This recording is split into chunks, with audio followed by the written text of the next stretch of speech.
एक बार लक्ष्मी नारायण से पूछने लगी, नारायण एक बात पूछूं?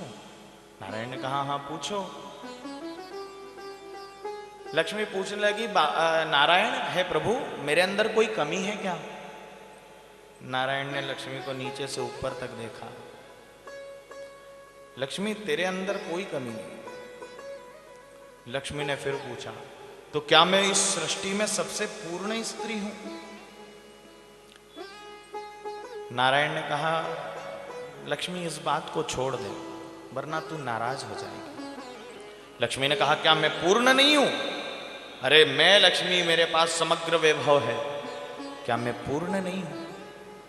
कैसी बात करते हैं नाता? नारायण ने कहा, देखो लक्ष्मी मैंने पहले ही कहा था तुम नाराज हो जाओ। लक्ष्मी ने कहा, मैं क्यों नाराज हूं? सच सच बताओ मैं पूर्ण हूं या नहीं हूं? नारायण ने कहा, लक्ष्मी तुम पूर्ण नहीं हो। लक्ष्मी को क्रोध आ गया। क्रोध में विवल होकर के लक्ष्मी खूब रोई। फिर सोचा नारायण से पूछती हूं कि उन्होंने मुझे अपूर्ण क्यों कहा। लक्ष्मी पहुंची, नारायण आपने मुझे अपूर्ण क्यों कहा? मेरे अंदर क्या कमी है? नारायण ने कहा, वो मैं तुझे नहीं बता पाऊंगा। अगर मैंने वो तुझे बता दिया तो तू ये बैकुंठ छोड़ करके चले जाएगी। लक्ष्मी ने कहा, अब तो मैं अन्न तभी ग्रहण करूंगी जिस दिन मुझे ये पता चल जाएगा कि आपने मुझे अपूर्ण क्यों कहा। नारायण ने कहा, लक्ष्मी किन झमेलों में पड़ गई, इन सब बातों को छोड़ दे। लक्ष्मी नहीं मानी, पार्वती के पास पहुंची। पार्वती से जाकर के अपनी सारी बातें बताई। देख तो आज मेरे नाथ ने मुझे अपूर्ण कह दिया। पार्वती ने कहा, ऐसा क्यों कहा होगा? पार्वती के भी समझ में नहीं आया। पार्वती से बार बार लक्ष्मी पूछने लगी, तू बता मेरे पति ने मुझे अपूर्ण क्या क्यों कहा? क्या तुझे मुझे मेरे अंदर कोई कमी नजर आती है? पार्वती ने कहा, नहीं नहीं लक्ष्मी, तेरे जैसा तो सृष्टि में कोई और नहीं, और तू तो कभी अपूर्ण हो ही नहीं सकती। लक्ष्मी तू तो परिपूर्ण है, क्योंकि जिस घर में तू होती है उस घर में कोई कमी नहीं होती। सब संभव हो जाता, मन नहीं घबराता। खान पान का वैभव सब तुमसे आता। यही गाते हैं हम लोग लक्ष्मी जी की आरती में। तुम बिन वस्त्र न होते, यज्ञ न हो पाता, जय लक्ष्मी माता, सब तुमसे आता। उन्होंने कहा कि सब सर्वज्ञ वैभव तुम्हारे अंदर है, सब कुछ तुमसे है लक्ष्मी, तुम्हारे बिना किसी चीज की कल्पना करना व्यर्थ है। तुम तो पूर्ण ही हो, पर पता नहीं क्यों नारायण की नजरों में तुम अपूर्ण हो। बड़ा क्रोध आया लक्ष्मी को। अब पता भी नहीं चल रहा कि नारायण ने अपूर्ण क्यों कहा। लक्ष्मी पार्वती ने समझाया, जाओ लौट जाओ।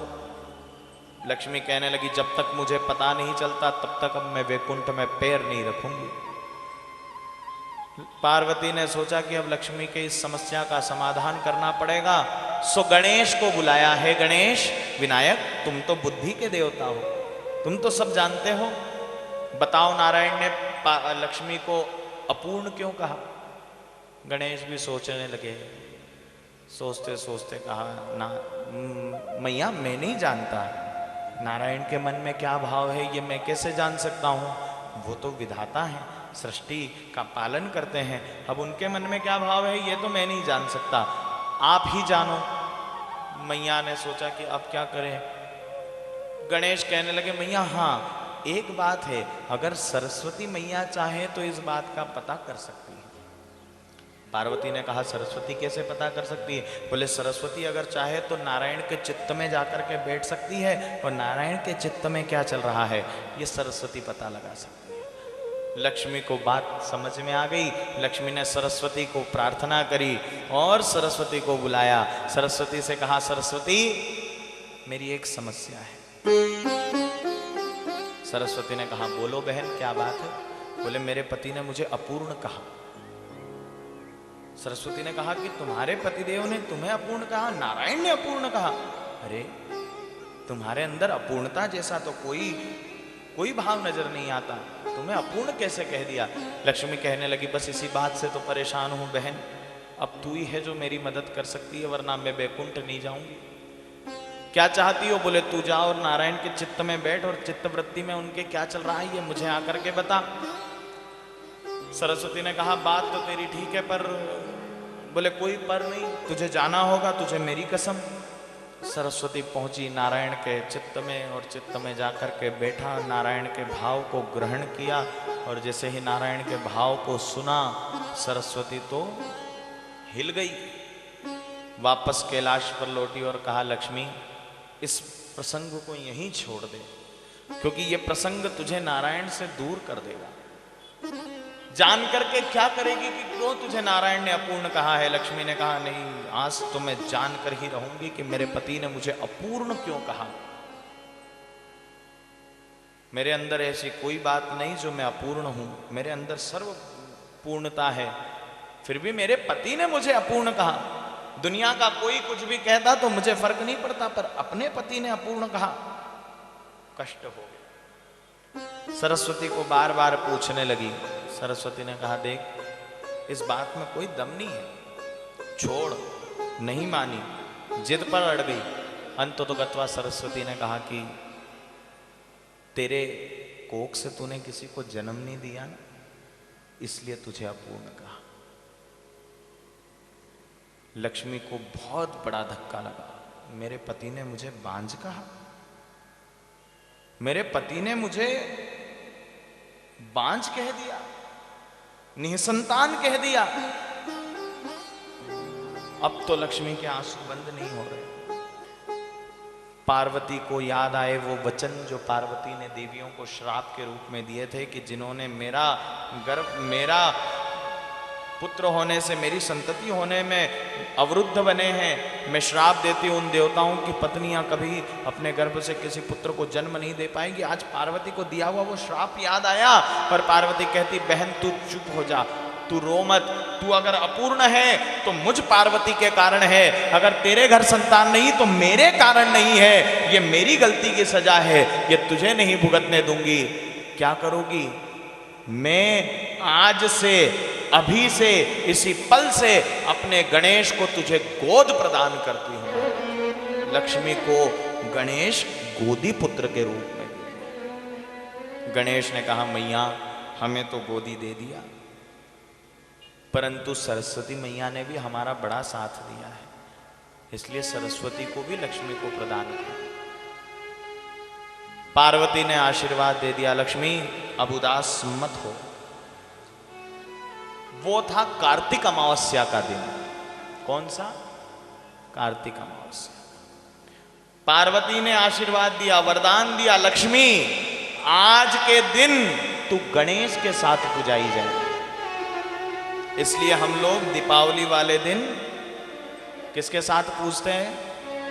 गणेश जी के साथ लक्ष्मी का पूजन करते हैं। नारायण के साथ नहीं करते। किसके साथ करते हैं? गणेश के साथ लक्ष्मी का पूजन करते हैं। पार्वती ने वरदान दिया, आज के दिन तेरे पुत्र के साथ तू पूजाई जाएगी। मैंने अपना पुत्र तुझे गोदी दिया, क्योंकि मेरे कारण तुझे तेरे नारायण ने बांझ कहा है, निः संतान कहा है, इसलिए मैं अपना पुत्र तुझे भेंट करती हूं। और साथ में आज के दिन लक्ष्मी जो तेरे पुत्र के साथ तेरा पूजन करेगा, उसके सारे भंडार तू खूब भरेगी, और जो तेरा पूजन नारायण के साथ करेगा उसके घर से तू लक्ष्मी रूठ कर चले जाएगी। इसलिए दीपावली वाले दिन नारायण के साथ लक्ष्मी का पूजन मत करना, नहीं तो लक्ष्मी रूठ करके चले जाएगी। क्योंकि उस दिन उसको याद आ जाता है कि मेरे पति ने आज ही के दिन मुझे निसंतान और बांझ कहा था। इसलिए याद रखना, दीपावली वाले दिन लक्ष्मी का पूजन किसके साथ करना? अपन लाते हैं ना लक्ष्मी पूजन का पाना, कौन कौन होता है उसमें?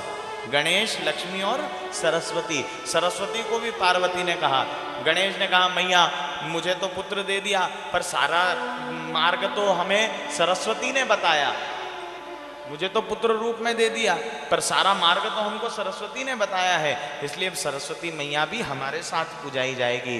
तब लक्ष्मी को आशीर्वाद दिया कि आज के दिन जो गणेश के साथ लक्ष्मी सरस्वती के साथ तेरा पूजन करेंगे, उसके घर में रिद्धि, सिद्धि, विनायक और बुद्धि, ज्ञान, वैराग्य के साथ सरस्वती, रिद्धि सिद्धि के साथ गणेश और सर्व गुणों से संपन्न लक्ष्मी का वास स्थिर रूप में होगा।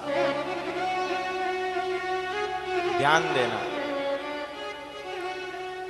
घर में जब लक्ष्मी पूजन का पाना लेकर के आओ, जो लक्ष्मी लेकर के आओ वो बैठी हुई लेकर के आना, खड़ी लेकर के मत आना। ध्यान देना, बैठी हुई लक्ष्मी घर के अंदर लाना चाहिए, और दुकान में अगर लक्ष्मी की तस्वीर लगाओ तो खड़ी लक्ष्मी की लगाना, बैठी की मत लगाना, है ना। क्योंकि वहां लक्ष्मी चाहिए आती जाती, कैसी चाहिए। वहां बैठी हुई लगाती तो वो दुकान का पड़ा हुआ धन दुकान में ही पड़ा रह जाएगा, वो स्थिर हो जाएगा। मां बैठी लक्ष्मी नहीं चाहिए, वहां कैसी चाहिए, चलित लक्ष्मी चाहिए। और घर के अंदर बैठी लक्ष्मी चाहिए। घर के मुख्य द्वार के अंदर कभी लक्ष्मी का पूजन नहीं करना चाहिए, अर्थात लक्ष्मी पूजन करते वक्त लक्ष्मी का मुख घर के मुख्य द्वार पर नहीं होना चाहिए। लक्ष्मी को दरवाजा कभी नहीं बताना चाहिए। बैठी लक्ष्मी का घर में पूजन करना चाहिए, और गजलक्ष्मी का पूजन करना चाहिए। उल्लू वाली लक्ष्मी का पूजन नहीं करना चाहिए।